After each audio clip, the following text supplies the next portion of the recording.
Fala aí, amigo concurseiro, falamos aqui. Vamos tratar agora do tema Direitos e Garantias Fundamentais, tá? Previsto no artigo 5º. Do artigo 5º até o 17 a gente trabalha aqui, perfeito? Na verdade, o que eu quero remeter a vocês? Primeiro, Direitos e Garantias Fundamentais está no título 2 da nossa Constituição Federal, título 2, perfeito? E aí, do artigo 5º até o 17, temos lá 5 capítulos, tá? Aí, deixa eu separar aqui os 5 capítulos, perfeito? Que trata o primeiro capítulo, Direitos e Deveres Individuais e Coletivos, que a gente vai trabalhar agora, que é o artigo 5º, 78 incisos, 4 parágrafos, perfeito? Aqui também tem os remédios condicionais. Depois a gente tem os direitos sociais, direitos esses de segunda geração, né? Que a gente vai trabalhar também. Temos nacionalidade, é um tema também importantíssimo para a prova. Depois a gente tem direitos políticos.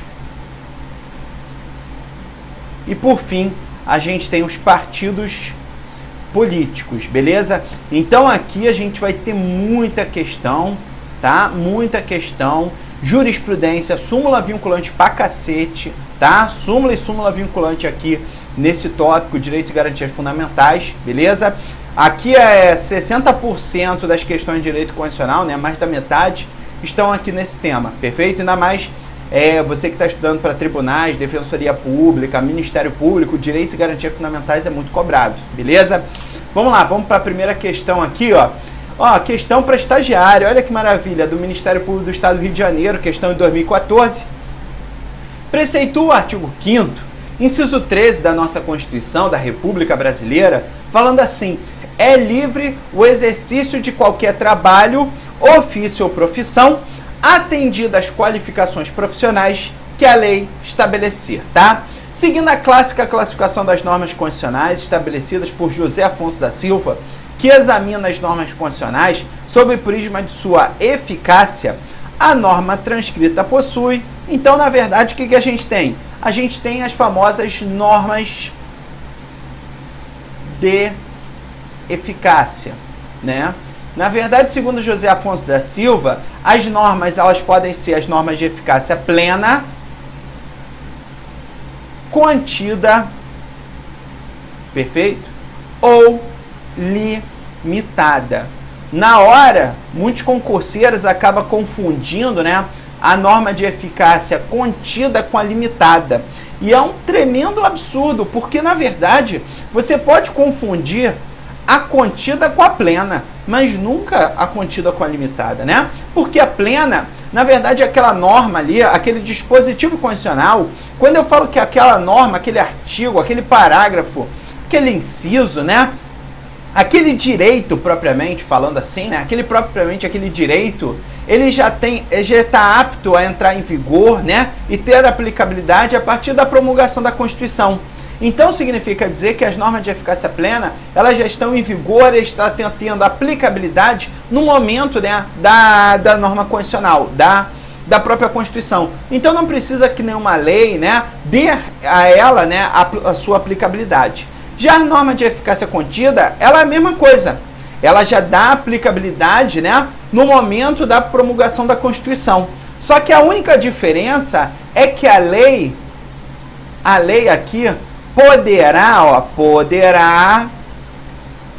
reduzir os efeitos. Então, na hora da prova, significa dizer o quê? Enquanto não vier a lei para reduzir os efeitos, a norma de eficácia contida, ela é o quê? É plena. Ela está tendo aplicabilidade total. Aí, mas vem a lei posterior e fala que não é bem assim, não vai ter aplicabilidade tão assim direta, e aí eu vou reduzir os alcances. Aí essa norma é uma norma de eficácia o quê? Contida, porque a Constituição deu a possibilidade, por meio de lei, para reduzir os alcances dessa norma, tá? Já a norma de eficácia limitada, olha a diferença. Ela está apta a produzir efeitos a partir da promulgação da Constituição? Não. Então ela não tem aplicabilidade imediata. Os seus efeitos dependem de lei. Então, na verdade, enquanto aqui a lei é para reduzir os efeitos, aqui a lei para dar aplicabilidade. Perfeito? Então vamos agora voltar para a questão. Então voltando para a questão, vamos lá. É livre, ó, vou botar um marca-texto aqui, ó. E vamos lá. É livre o exercício de qualquer trabalho, ofício, profissão, atendido às qualificações profissionais que a lei estabelecer, né? Então, opa, ele botou aqui, ó, profissionais que a lei estabelecer. Então a primeira pergunta é o quê? Esse dispositivo da Constituição que fala que a lei vai estabelecer o direito ou a lei vai reduzir os alcances dessa norma, né? Então, na verdade, quando você fala assim, a lei vai estabelecer requisitos para determinados trabalhos, ofícios ou profissões, né? Enquanto não vier a lei, essa norma é uma norma de eficácia plena. Então, é livre qualquer trabalho, ofício ou profissão. Se não tiver a lei, qualquer um pode estabelecer. Qualquer um pode ser jogador de futebol? Pode. Por quê? Porque tem alguma lei falando que para ser jogador de futebol tem que ter bacharel em educação física, ou bacharel em direito, ou bacharel em administração, ou contabilidade? Não tem. Então é o quê? É pleno, é aberto, é para todos. Perfeito? Só que aí se a lei chegar e falar, ó, mas para você ser médico, você tem que ter bacharel em medicina, registro no órgão competente, né? Tem que prestar residência, não sei o quê. Então, opa, aí eu estou o quê? Reduzindo os alcances dessa lei. Então, essa norma aqui é uma norma de eficácia contida, segundo José Afonso da Silva, né? Então, a norma transcrita possui eficácia limitada e, portanto, produzirá seus totais efeitos, mas pode ser restringida por legislação infraconstitucional. O que você está vendo aqui? O conceito que ele falou aqui não é da norma de eficácia limitada, é a norma de eficácia contida. E é isso que você tem que tomar cuidado na hora da prova, porque parece que a lei vai limitar, né? Aí você, ué, a lei então, ela tem que entender o quê? A lei vai conter os efeitos. Aí você lembra da contida, senão você vai jogar para limitada, tá? B. Norma de eficácia contida e, portanto, produzirá seus efeitos, mas poderá ser restringida pela legislação infraconstitucional, por meio de lei. Resposta à letra B. Norma de eficácia contida, portanto, produzirá seus efeitos somente quando for editada uma legislação infraconstitucional. Não. Aqui ele mudou o efeito, né? E falou do conceito da norma de eficácia o quê? Limitada. Beleza? Toma cuidado com isso na hora da prova. Então, resposta é letra B de bola, tá? Beleza, galera? Maravilha, não dê mole numa questãozinha boba dessa, tá? Olha aqui, uma questão, ó. Questão do Ministério Público do Estado, né, do Rio de Janeiro, questão para estagiário. E aqui, ó, uma questão para auditor da Controladoria Geral. Ó, questão de 2014. A Constituição Federal estabelece que é livre o exercício de qualquer trabalho, ofício ou profissão, atendida às qualificações profissionais que a lei estabelecer, né? Observadas as regras de aplicabilidade das normas constitucionais, trata-se de uma norma considerada de eficácia o quê? Contida, né? A resposta é letra C de casa, tá? Viu como é que foi fácil agora? Beleza? Então vamos aqui para mais uma questãozinha, ó. Analista de gestão, né? Questão de 2016. Consoante o artigo 5º, inciso 45 da Constituição da República, que fala que nenhuma pena passará da pessoa do condenado, podendo a obrigação de reparar o dano e a decretação do perdimento de bens ser, nos termos da lei, estendida aos sucessores e contra eles executados, até o limite do valor do patrimônio transferido, né? Com os olhos voltados à classificação das normas constitucionais, é correto afirmar que a interpretação desse comando normativo dá origem a uma norma constitucional, né? E aí, primeiro, quando você olha uma questão dessa, aqui, né, o maior cuidado que você tem que ter na hora da prova é o seguinte: primeiro que nenhuma pena passará da pessoa do condenado, podendo a obrigação de reparar o dano e a decretação do perdimento de bens ser, nos termos da lei, né, estendida aos seus sucessores e contra eles executados, né, até o limite do patrimônio transferido.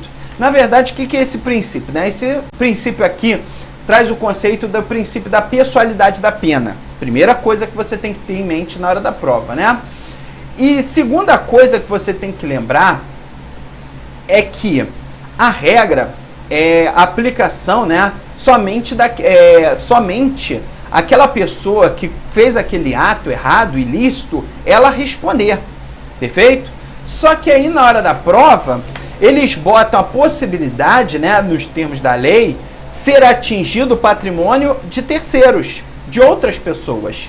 E aí, nos termos da lei, o que a gente tem? Uma norma de eficácia plena, contida ou limitada, né? E aí, o que você está vendo? Você está vendo, na verdade, que a Constituição, ela dá a plenitude. Ó, pode ser estendido aos sucessores. Nos termos da lei, vamos reduzir isso daí, né? Estendido até o limite do valor do patrimônio transferido, não é? Então, a gente tem aqui essa lei, ela está reduzindo os alcances. Reduzindo. Perfeito? Então, com os olhos voltados à classificação, essa norma é de eficácia plena, indireta, plena, limitada ou contida. Aqui você já marca. E a aplicabilidade dela é o quê? Direta, porque já está apta a produzir efeitos, mas a lei pode reduzir o alcance? Pode. Então, resposta é letra E. Viu, galera? Tranquilidade, né? Fácil aqui a questão, não tem dificuldade. Vamos lá, continuando. Analise as afirmativas a seguir. A soberania, a cidadania, a proteção à propriedade privada constituem fundamentos da República Federativa do Brasil. Isso daqui está previsto no artigo 1º da Constituição, que é o famoso Sociediva Plur, né? A soberania, nosso Estado soberano, né? A República Federativa do Brasil goza de soberania, tanto interna, tanto internacional. A União, os Estados, DF e os municípios possuem autonomia. Olha lá o artigo 18 da nossa Constituição, né? A cidadania é o famoso Sociediva Plur. A proteção à propriedade privada não é um fundamento, perfeito? É, na verdade, um direito fundamental do indivíduo, tá? B. A República Federativa do Brasil rege-se nas suas relações internacionais pela autodeterminação dos povos e pela não intervenção, né? Show de bola, é autodeterminação dos povos, cada um tem a sua liberdade, né, de escolha e participação no processo mundial e político, perfeito? E a não intervenção, Brasil é paz e amor, solução pacífica dos conflitos, não intervenção, né? 3. A República Federativa do Brasil erige a livre iniciativa como um princípio fundamental, né? A livre iniciativa realmente é um princípio fundamental. Na verdade, é um fundamento, beleza? Então, resposta é letra A. A livre iniciativa é um princípio fundamental, sim. É um fundamento da República Federativa do Brasil, beleza? Próxima questão aqui, o TRE, ó. A Constituição brasileira apresenta como seus fundamentos, primeiro, o respeito à liberdade de qualquer cidadão de ser candidato a cargo político, né? Qualquer cidadão não, cuidado, beleza? Na verdade, o conceito, né, para almejar um cargo público, né, um cargo político propriamente, a gente vai ver que ele tem que cumprir várias regras, ser alistável, domicílio eleitoral, idade mínima, tá? Então não é qualquer cidadão. A defesa da cidadania, soberania e dignidade da pessoa humana. A existência de partidos políticos que possam disputar eleições pelo critério majoritário. Construção de uma sociedade que valorize o capital intelectual do ser humano. A construção de uma sociedade que seja uniforme no que respeita à composição de sua, né, apresenta como seus fundamentos o quê? A defesa da cidadania, soberania e dignidade da pessoa humana. Ele só acrescentou aqui a defesa da cidadania, né? Claro. Resposta é letra B de bola, tá? Próxima questão aqui, ó. Edinaldo, brasileiro naturalizado, e Pedro, estrangeiro residente no país, tratavam um intenso debate a respeito de quem seria titular dos direitos fundamentais referidos no artigo 5º da Constituição da República Federativa do Brasil. Considerando a situação jurídica de Edinaldo e de Pedro, ó, Edinaldo, brasileiro naturalizado, tá? Então, brasileiro naturalizado Edinaldo e Pedro, estrangeiro residente no país, beleza? Então, Considerando a situação jurídica de Edinaldo, que é brasileiro naturalizado, e de Pedro, né, é correto afirmar que, em relação aos referidos direitos fundamentais, que somente Edinaldo, por ser brasileiro, é titular desses direitos. Edinaldo e Pedro, por determinação constitucional, são titulares desses direitos, né? Edinaldo e Pedro, por não serem brasileiros natos, não são titulares desses direitos. Pedro, ainda que se naturalize brasileiro, não poderá ser titular desses direitos de imediato. Edinaldo somente irá titularizá-lo 10 anos após a sua naturalização, né? O que a gente tem aqui? A gente tem um cuidado de falar dos destinatários, perfeito? Os destinatários do artigo 5º da nossa Constituição. Primeira coisa, a FGV, né, ela de forma expressa, nossa Constituição de forma expressa no artigo 5º, fala que são destinatários dos direitos e garantias fundamentais os brasileiros, perfeito? Os brasileiros e os estrangeiros residentes no país, perfeito? Residente no país. E a FGV utilizou exatamente a forma expressa no artigo 5º, né, dos direitos e garantias ser extensíveis aos brasileiros natos ou naturalizados e também os estrangeiros residentes no país. Embora o Supremo Tribunal Federal fala que a nossa Constituição ela deu um molezinho, né? Bem que ela observou de forma expressa brasileiros e estrangeiros residentes, entende-se que os não residentes, né, os estrangeiros não residentes, também fazem jus a certos direitos e garantias fundamentais, né? O direito à vida, à liberdade, não é porque ele não tem domicílio fixo aqui que ele não vai ter direito, né? Então, na hora da prova, você vê que tanto Edinaldo, tanto lá Pedro, né, Edinaldo que é brasileiro naturalizado e Pedro que é estrangeiro residente no país, de forma expressa na Constituição, são destinatários dos direitos e garantias fundamentais. Logo, Edinaldo e Pedro, por determinação constitucional, de forma expressa, são titulares desses direitos. Resposta é letra B de bola. Beleza, galera? Tranquilo? Maravilha. Cuidado com isso na hora da prova, né? Você tem que entender de forma expressa e de forma tácita, tá? Continuando. Edson, servidor público da área de segurança pública, tem refletido a respeito do alcance da garantia constitucional conhecida como inviolabilidade de domicílio, um tema também muito cobrado, né? A partir da interpretação que realizou, formulou diversas proposições, mas somente uma delas encontra-se em harmonia com a Constituição da República Federativa do Brasil, né? Então vamos lá, esse tema que está no artigo 5º, inciso 11 da nossa Constituição, o direito de privacidade e intimidade, já que a pessoa, né, que tem o seu domicílio, nenhuma outra pessoa pode entrar sem o consentimento do morador, salvo nas hipóteses constitucionais previstas, perfeito? É peremptoriamente vedado, né, é totalmente vedado, ingressar no domicílio de alguém, em qualquer circunstância, sem ordem judicial. Opa, em flagrante delito, em desastre, e prestar socorro não vai poder entrar? Pode, né? Então, nesse caso de flagrante delito, desastre e prestar socorro, sem ordem judicial. Então, cuidado, né? Temos essa previsão que pode ocorrer. A autoexecutoriedade dos atos administrativos permite que a administração tributária ingresse no domicílio individual quando lhe aprouver, né? Errado, cuidado. Determinados dispositivos na Constituição têm como princípio a reserva de jurisdição. Reserva de jurisdição. O que significa isso? Na verdade, somente o Estado juiz, né, o juiz, aquele magistrado, né, tribunal, podem dar autorização para que a administração pública ingresse, né, no caso a segurança pública, fiscais tributários, ingressem no domicílio, salvo naquelas situações, né, flagrante delito, desastre ou prestar socorro. Quando for para ver alguma coisa, pegar documentos, né, tem que ter uma ordem judicial. Então, cuidado, a autoexecutoriedade não cabe aqui, beleza? Maravilha? Somente é possível penetrar no domicílio alheio, sem o consentimento do morador ou ordem judicial, no caso de flagrante delito. Cuidado, ó, somente nesse caso é possível penetrar? Errado.